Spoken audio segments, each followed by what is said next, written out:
जय माता दी। प्रिय भक्तगणों, आज हम सभी लोग श्रीमद् देवी भागवत पुराण के आगे की कथा को हम सभी लोग बड़े ही प्रसन्न चित्त भाव से श्रवण करेंगे। पीछे की कथाओं को श्रवण करने के लिए आप सभी का हृदय से वंदन अभिनंदन है। आप सभी लोगों का पीछे की कथाओं को श्रवण करने के लिए बहुत बहुत आभार एवं धन्यवाद, क्योंकि आज हम सभी लोग आगे की कथा को श्रवण करेंगे।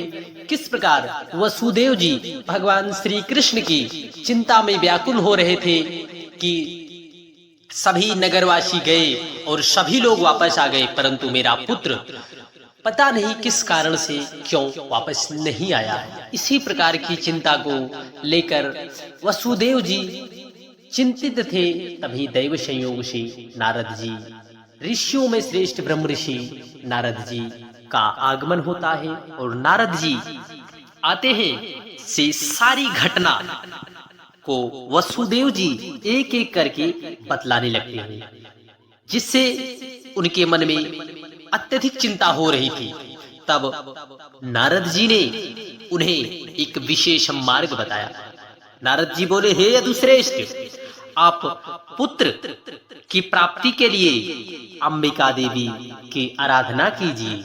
उनकी आराधना से शीघ्र ही आपका परम मंगलमय एवं कल्याण होगा। वसुदेव जी बोले, हे भगवान, वे देवी कौन है? वे महेश्वरी किस प्रकार के प्रभाव वाली है तथा उनकी आराधना किस प्रकार की जाती है? हे देवर्षि, कृपा करके हमारे मन में उत्पन्न हुए इन सभी प्रश्नों का हमें उत्तर अवश्य दें। हमारे मन में माता के प्रति जानने की, इस महेश्वरी देवी को जानने की जिज्ञासा हो रही है। हमारी इस जिज्ञासा को शीघ्र अतिशीघ्र दूर कीजिए। तब ऋषि श्रेष्ठ नारद जी बोले, हे महाभाग वसुदेव, देवी के अतुलित महात्म का विस्तार वर्णन करने में कौन सामर्थ्य है? कोई नहीं। अतः मैं संक्षेप में ही कह रहा हूँ, आप उसे ध्यान पूर्वक अवश्य सुनिए। जो भगवती शाश्वत सच्चिदानंद स्वरूपा है और परात्परा देवी है तथा जिनके द्वारा यह जगत व्याप्त है, जिनकी आराधना से प्रभाव से ही ब्रह्मा इस चराचर सृष्टि की रचना करते हैं, जिनके स्तवन करने से भगवान विष्णु मधु और कैटभ के भय से मुक्त हुए, जिनकी कृपा कटाक्ष से भगवान शंकर संहार करते हैं और जिनकी कृपा से भगवान श्री विष्णु चराचर जीवों का पालन पोषण करते हैं और जिनकी कृपा से भगवान ब्रह्मा जी इस सृष्टि की रचना करते हैं। वे ही मुक्ति प्रदान करने वाली हैं, वे ही परम विद्या स्वरूपा हैं, वे ही समस्त ईश्वरों की भी ईश्वरी है। अतः आप नवरात्रि के विधान के अनुसार अंबिका जगदम्बा की विधिवत पूजन करें। 9 दिनों में इस श्रीमद् देवी भागवत पुराण का श्रवण कीजिए, जिसके श्रवण मात्र से ही शीघ्र ही आप अपने पुत्र की प्राप्ति कर लेंगे। श्रवण मात्र से ही आप शीघ्र अतिशीघ्र अपने पुत्र को प्राप्त कर लेंगे। इस पुराण का पाठ तथा श्रवण करने वाला मनुष्य भोग एवं मोक्ष प्राप्त करने से दूर नहीं रहते। नारद जी के ऐसा कहने पर वसुदेव जी ने श्रेष्ठ नारद जी को प्रणाम कर अत्यंत प्रेम पूर्वक कहने लगे, हे भगवान, आपके इस कथन से, देवी महत्व से संबंधित एक अपना वृतांत मुझे याद आ गया। मैं उसे कह रहा हूँ, आप जरूर सुनो। कल की बात है, पापी कंस ने आकाशवाणी के माध्यम से देवकी के 8वें गर्भ से अपनी मृत्यु जानकर भयभीत हो गया और भार्या सहित मुझे बंदी बना दिया। तदंतर मैं अपनी देवकी के साथ कारागार में बंद रहा और कंस भी मेरे पैदा होने वाले पुत्रों को एक एक करके मारता रहा। इस प्रकार जब कंस के द्वारा मेरी 6 पुत्र मार डाले गए, मेरी निर्दोष भार्या देवी देवकी की अत्यंत शोकाकुल हो उठी और दिन रात दुखी रहने लगी। तत्पश्चात गर्ग मुनि को बुलाकर उनका अभिवादन तथा पूजन करके पुत्र प्राप्ति की कामना से मैंने उनसे देवकी का दुख बताकर कहा, हे भगवान, हे दया सिंधु, हे मुनिवर, आप यदुकुल के गुरु हैं, अतः आप मुझे आयुष्मान पुत्र की प्राप्ति का कोई मार्ग बताने की कृपा करें। इसके अनंतर दयानिधि गर्ग जी प्रसन्न होकर मुझसे कहने लगे। गर्ग जी बोले, हे महाभाग वसुदेव जी, अब आप उस सर्वश्रेष्ठ साधन को सुनिए जो भगवती दुर्गा अपने भक्तों की दुर्गति का भी नाश कर देती है। अर्थात आपकी दुर्गति यदि हो रही है तो उसका भी नाश करने वाली मेरी अम्बा अम्बिके दुर्गा भवानी है। आप उन कल्याणकारिणी देवी की आराधना कीजिए, इससे शीघ्र ही आपका परम मंगलमय होगा और आपका कल्याण हो जाएगा। क्योंकि उनकी आराधना से सभी लोगों की समस्त इच्छाएं पूर्ण हो जाती हैं। दुर्गा की उपासना करने वाले मनुष्यों के लिए संसार में कुछ भी दुर्लभ नहीं है, परंतु निष्ठा भाव से। गर्ग जी के ऐसा कहने पर मैं प्रसन्न हो गया और अपनी पत्नी सहित मुनि श्रेष्ठ गर्ग जी को परम श्रद्धा पूर्वक प्रणाम करके दोनों हाथ जोड़कर मैंने उनसे कहा, भगवान, हे करुणा सागर, हे गुरु, यदि आप मुझ पर स्नेह रखते हैं तो मेरे कल्याण के निमित्त आप ही उन भगवती चंडिका की आराधना कर दें। मैं तो कंस के घर में बंदी रहने के कारण कुछ भी कर सकने में समर्थ नहीं, अतः हे महामते, अब आप ही इस दुख सागर से मेरा उद्धार कीजिए। मेरे इस प्रकार आग्रह करने पर मुनि श्रेष्ठ प्रसन्न होकर बोले, हे वसुदेव, आपकी प्रीति के कारण मैं आपका कल्याण करूंगा। आपके निमित्त मां आदि शक्ति अम्बा जगदम्बा की आराधना अवश्य करूंगा।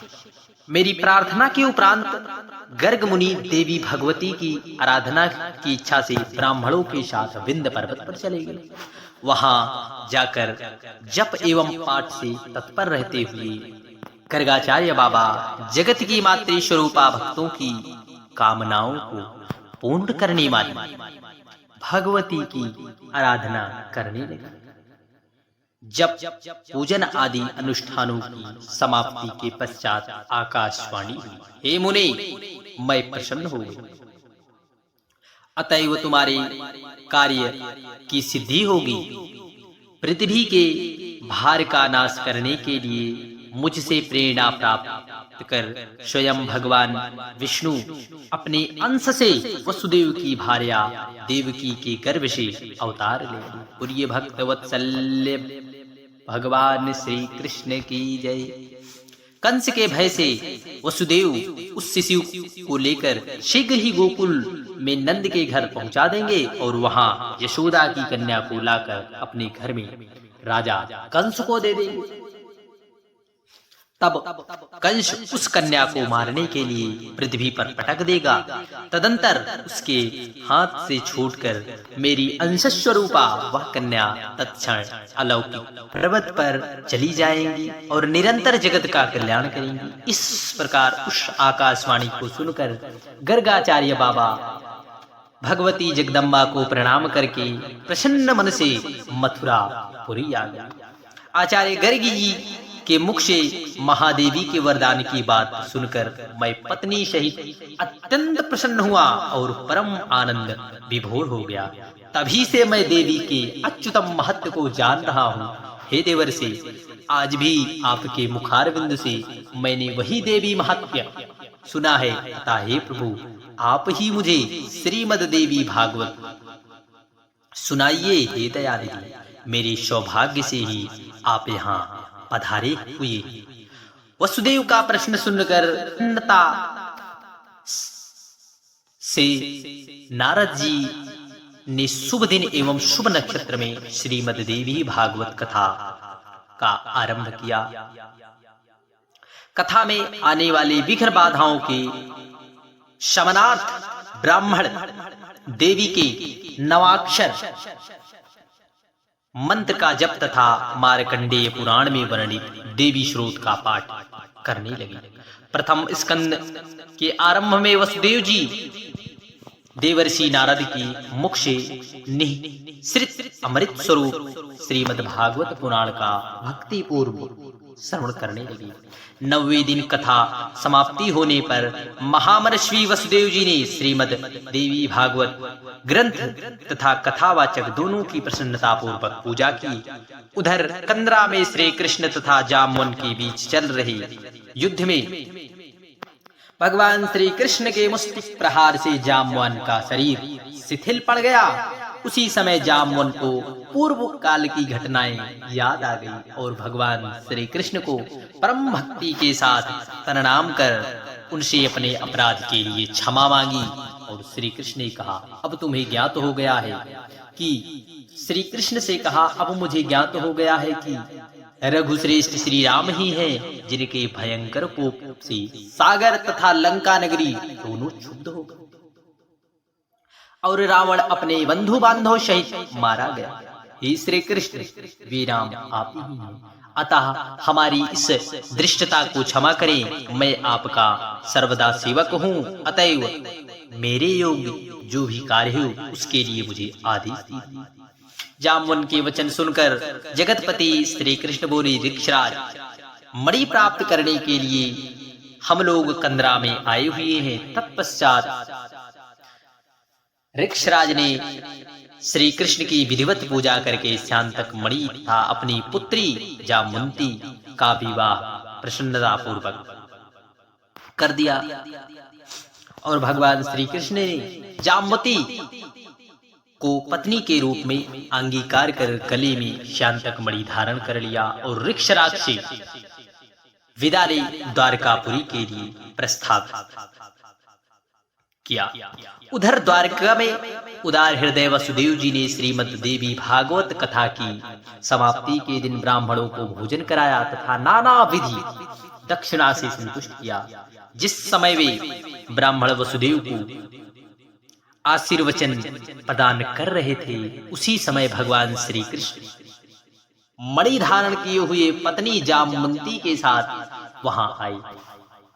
भार्या सहित भगवान श्री कृष्ण को देखकर वसुदेव जी तथा उपस्थित जन समूह की आंखें हर्षातिरेक के अश्रु से परिपूर्ण हो गई और वे परम आनंदित हुए। देवर्षि नारद की श्री कृष्ण के आगमन से हर्षित हुए और उन्होंने वसुदेव तथा श्री कृष्ण से विदा लेकर ब्रह्म सभा के लिए प्रस्थान किया। जो मनुष्य निष्कपट भक्ति एवं शुद्ध हृदय से भगवान के इस विख्यात तथा कलंकनाशक चरित्र का पाठ एवं श्रवण करता है, वह पूर्ण सुखी हो जाता है। जगत में उसकी सभी मनोकामनाएं पूर्ण होती है। मृत्यु के अनंतर वह मोक्ष पद को प्राप्त होता है। बोलिए जगत जननी अम्बा जगदम्बा आदि शक्ति की जय। बोलिए माँ महेश्वरी की जय।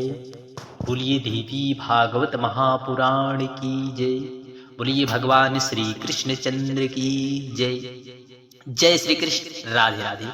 कल आप सभी लोग कथा के अगले क्रम में देवी भागवत के महा प्रसंग में राजा सुद्दुम्न की कथा को श्रवण करेंगे। किस प्रकार सुद्दुम्न